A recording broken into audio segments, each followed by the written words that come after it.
Hey guys, Silven here. Today we're going to be looking at Slayer points for the RuneScape idiot.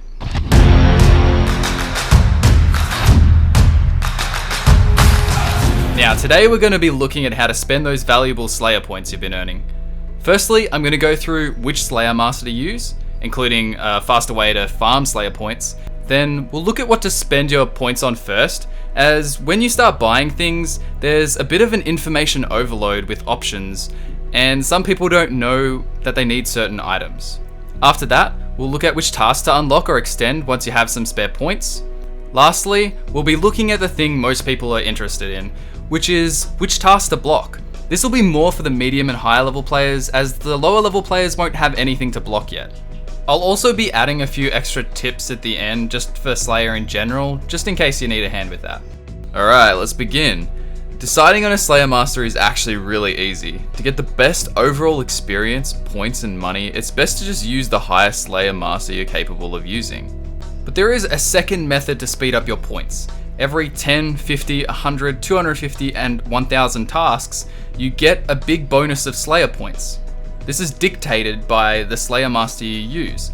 So if you do every 10 tasks with your highest Slayer master and the other 9 with something lower, you can speed up the time of hitting those milestones by a considerable amount. Think of it this way, you could do a task of aberrant specters and then gargoyles, but in that same amount of time you could do 5 cave crawler, banshee and cave slime tasks with at least some, if not all, of that second gargoyle task tacked onto the end. But remember, this is a way to quickly farm Slayer points. It comes at a detriment of XP, sometimes cash, and of course fun, as you'll be doing a lot of lame tasks, many of which are a waste to block or skip.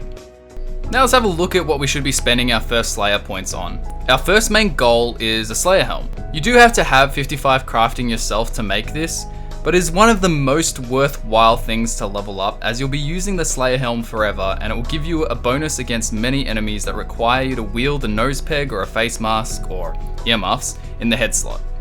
Next is bigger and badder.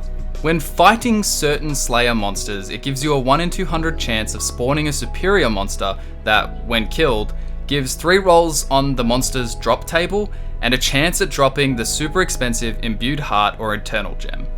They'll also give you a decent chunk of Slayer XP when you kill them, so sometimes when you get 2 or 3 in a task, they can drastically change the money and XP you make from that task.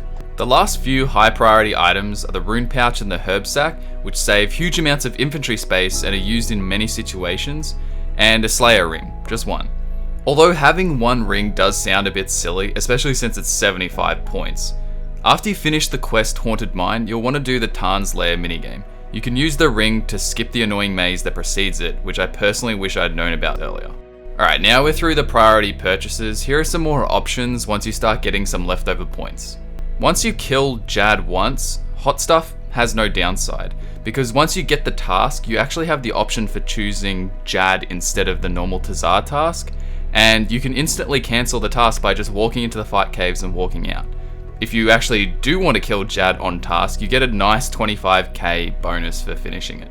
I've also put in a recommendation to increase your Dust Devil and Necrael tasks, as it's really good for barraging and bursting, and offers the fastest Slayer XP per hour in the game, while still making money and great magic XP.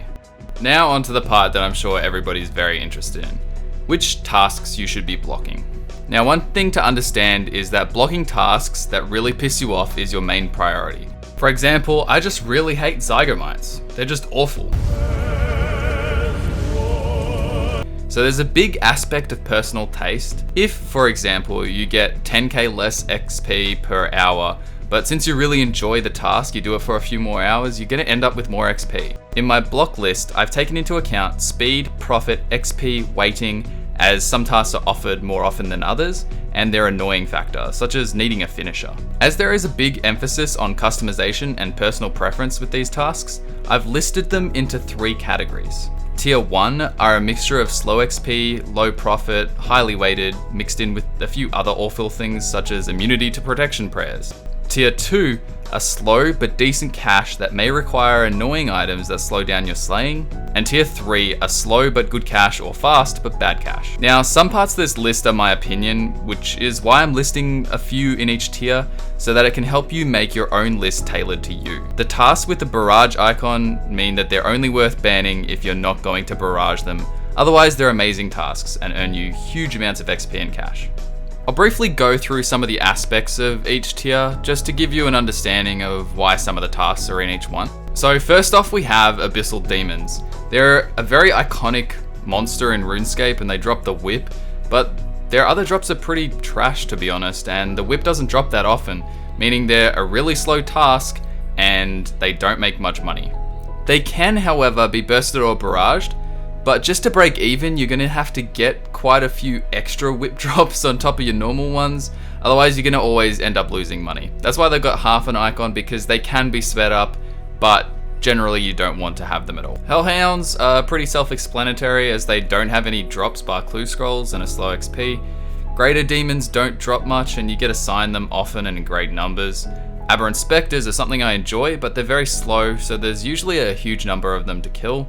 Now, Zogamites could probably be a tier down, except I hate them. I hate them so much, I put them in tier 1. They're not fun, they're not good money, they're not good XP, and they just suck so much. So now you should basically see what I'm getting at here. It's about getting rid of tasks you never ever want to do, and the tasks that aren't great, but because they're higher weighted, it's making them a huge waste of time, like Greater Demons. Now, of course, there'll be people saying, wait, hold on a second, what about bosses like Serb? And that's why I made this big list, so that you can leave Hellhounds out and then just pick something else. Customize it to your own priorities. Alright, lastly, I'm going to give some quick tips for those who are just trying to get into Slayer. If you're a low or a mid-level player, this may help you, but not so much anybody else. Start Slayer as soon as possible. It helps so much if you spend those first few levels of combat getting your Slayer up at the same time. You'll save so much time later. When I hit 70 melee stats, I also hit 75 Slayer, allowing me to do Wyverns and get a fantastic money-making method early on. Keep 100 to 200 spare points once you're in the swing of things, just so you can cancel or block whatever tasks you need to when you really do need to. Rune and herb pouches save a lot of inventory space, increasing your trip times. Same with Sarah Godsword if you can afford it. Whenever you get a task, do a quick search and see what gear you need. Sometimes you need a herb pouch or alks or fast teleports or even dragonhide to deal with magic-based melee attacks. Do the tasks you enjoy and you'll end up loving Slayer and progressing further. Even if you don't like doing ranged, try and get 40 so you have dragonhide. It's really useful on many Slayer tasks. Try getting a special attack weapon as soon as you possibly can. It drastically improves task speed. That's all for this video. Thanks for watching. If you like my video, subscribe and leave a comment on what you'd like to see me do next. See you next time. Bye!